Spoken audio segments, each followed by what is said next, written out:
Hello, I'm the Nostalgia Critic. I remember it so you don't have to. Oh hell yeah, I fucking love Tom and Jerry, with their wanton destruction, comedic timing, and hilarious sound effects. This is the original cat and mouse team that perfected the art of cartoon violence. I'm such a fucking dork that I actually went out and got the DVD collections of these cartoons. And you know what I found out? I'm not the only one who regards them as comic legends.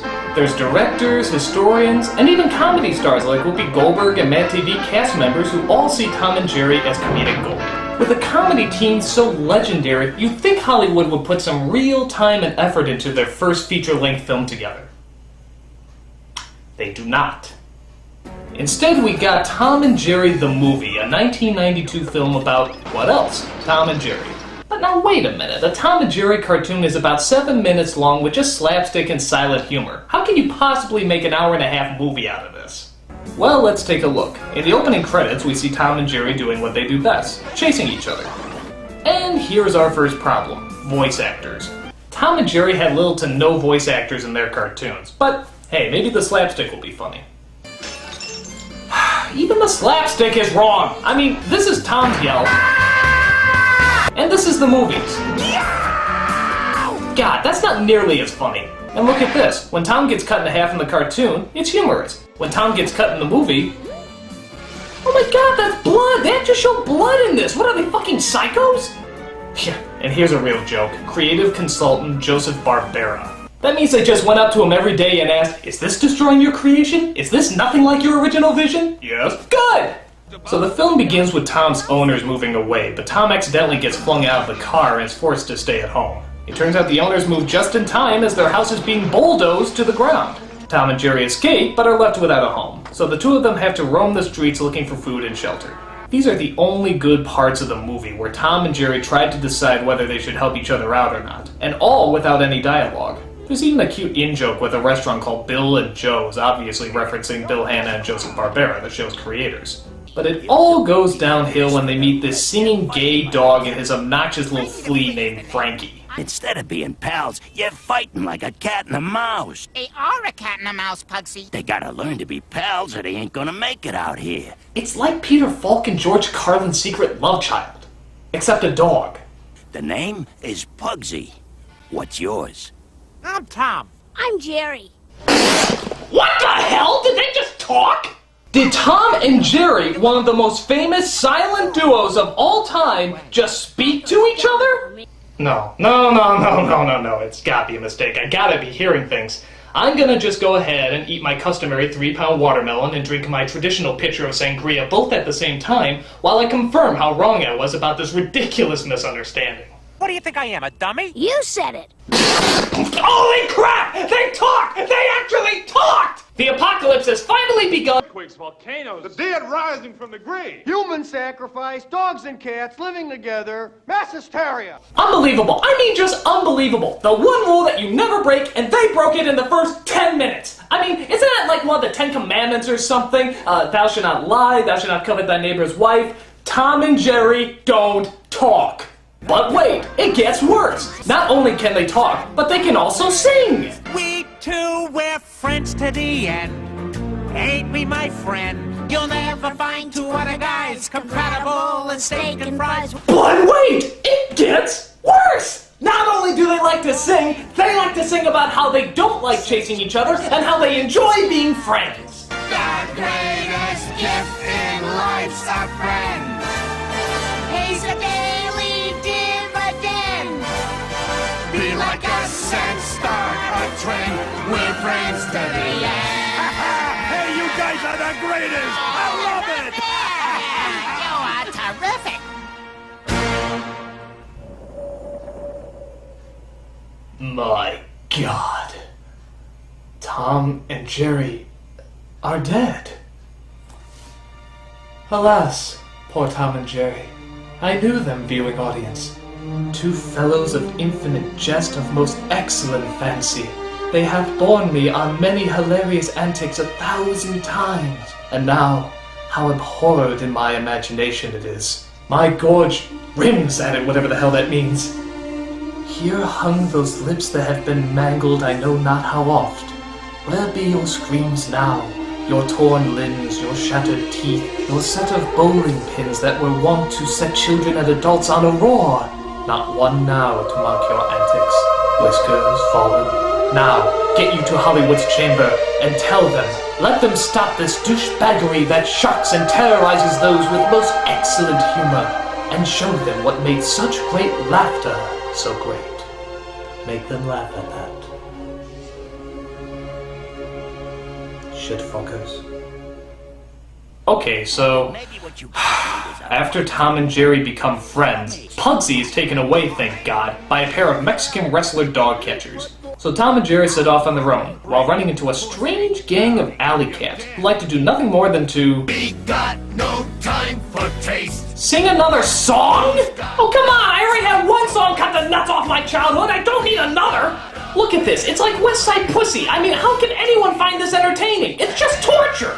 What do we care about nice? What do we care about sweet? Oh yeah, I'm gonna be humming that tune all week. Fuck it. So after they escape the singing cat gang, good God, did I really just say that? They come across another shadow lurking in the alleyways. Who the hell is this? I'm Robin Starling. I'm afraid I don't have a home anymore. I'm sorry, we're trying to shoot a movie here. Is there any chance you can just kind of mosey along and, I'm an orphan. My mother died when I was a baby. Sucks. You know, we have a lot of shooting to do, and it's actually about Tom and Jerry. I'm sure it's gonna be very funny once it comes out, but you're kind of in the way right now, so if you could just, you know, kind of get out of the way, that'd be great. Aunt Fig was always calling me orphan. She even stole my locket and threw it out the window, but I climbed out and found it. You're really not gonna leave until we make a movie about you, huh? Uh-huh. Okay. Alright, little rewrite here. Alright, Tom and Jerry the movie is now about a little orphan who's trying to find her father, Indiana Jones, while her evil aunt and lawyer go searching for her because apparently she's worth a lot of money. Oh, and there's a cat and mouse in there somewhere, but that's not important.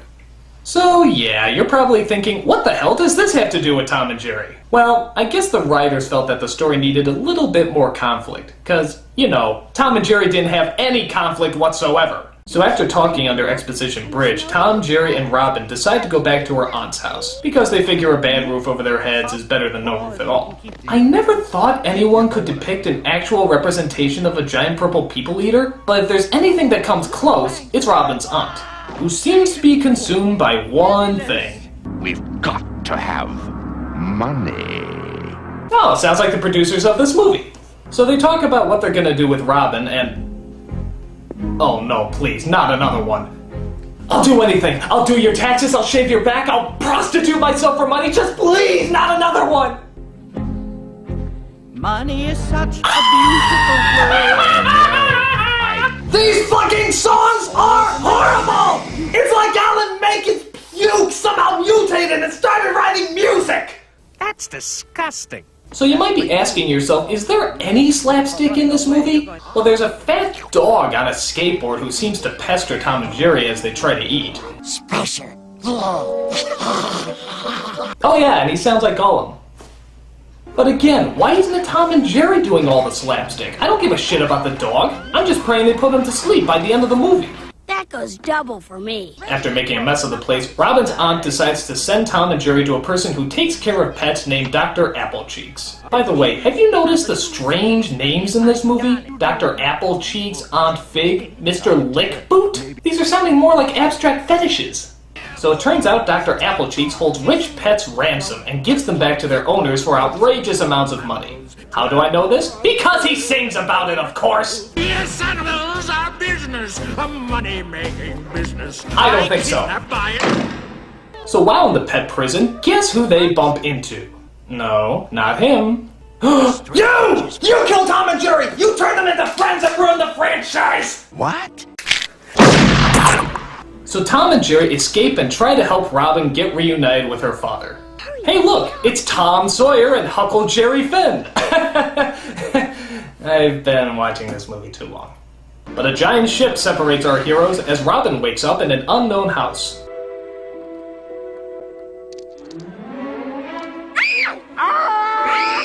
Oh my god, I'm in hell. It finally happened. Great wobbling wattles.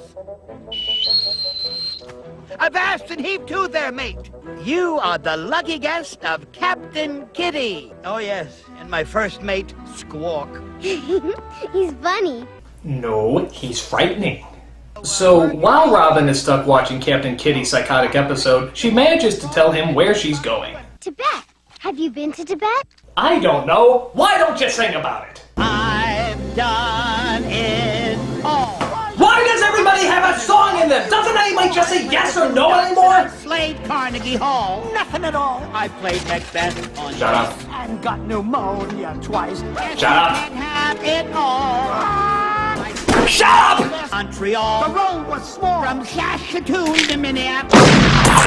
So Tom and Jerry find Robin, but unfortunately Captain Pedophile is holding her ransom for $1 million reward that her aunt promised. On top of that, Dr. Applecheeks hears about the reward and wants to get her too. But unfortunately, he was tossed out of the car that he was in, so he has to find another form of transportation.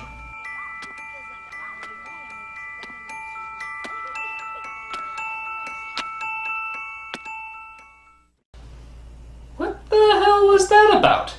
Was he gonna sexually assaulted? I mean, what the hell? So Tom and Jerry help Robin escape as they get on a boat which they, of course, know how to drive. This results in a wild goose chase as everyone chases after Robin in order to get the $1 million fortune. So let me clarify this for those of you who might have missed it. A cat and mouse are driving a ship trying to save the daughter of Indiana Jones while being chased by a purple people eater, a dog on a skateboard, a performing ship captain, his hand puppet Squawk, 2 Mexican wrestlers, and a doctor riding an ice cream cart. Ladies and gentlemen, welcome to the Mindfuck. Paranoia, paranoia, everybody's coming to get me. Just say you never met me. I'm running underground with the most. I'm not sick, but I'm not well. And I'm so high, 'cause I'm in hell. So Robin gets to the cabin where she thinks her dad is, only to find the bad guys are there waiting for her. But a lamp falls over and of course starts a fire, burning down the entire cabin. I always love how one spark can set off a house fire in like 2 seconds. Watch. You see? It looks like all hope is gone for our 3 heroes until... it's Robin's father, Indiana Jones! Robin! I'm coming! Hang on!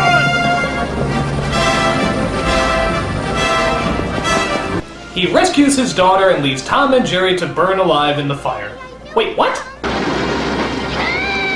Dude! Tom! Jerry!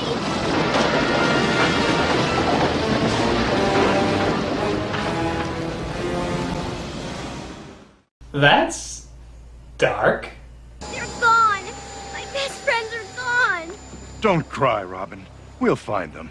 Or at least what's left of their charred remains. Either way, we're eating tonight! Oh, of course they're alive. They survived Thanksgiving dinner's more threatening than that. So Robin and her father adopt the cat and mouse and invite them to live in their home, where, of course, Tom and Jerry start doing what they should have been doing throughout this entire movie. I love this little circle here, like, yep, that's what it's all about. But nope, that's not what this film is about. I'll tell you exactly what this film is about. An hour and a half too long! This film is awful, the lowest form of shit. It sucks ass. It sucks balls. It sucks ass balls. If I was to go back in time to tell the Tom and Jerry of 50 years ago that they would be making a film of this caliber about them, what do you think they'd have to say about it? I'm trying not to. I'm the nostalgia critic guy, remember it? So you don't have to. God, what a fuckload of ass!